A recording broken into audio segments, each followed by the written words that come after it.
आमीन आखना है, क्योंकि देखो किस वली ने दर ते आए ने, ये सदके वो सोना मंजूर कर लवे तो किड्डी गल है। तो तुसीं आमीन आखोगे तो अल्लाह जाने मकबूलियत होगी।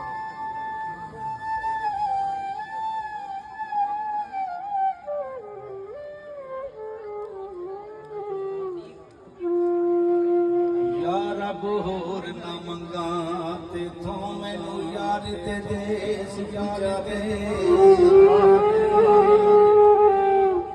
जिथे झाड़ू देण फरिश्ते ओ सोना शहर विखा,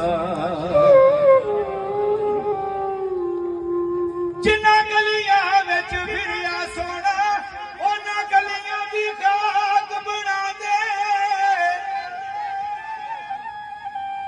आज़म दे जे करम कमावे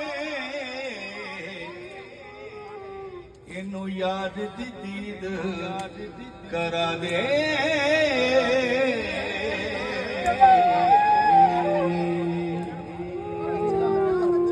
ਇਹ ਸੰਜੀ ਕੀ ਦੱਸਾਂ।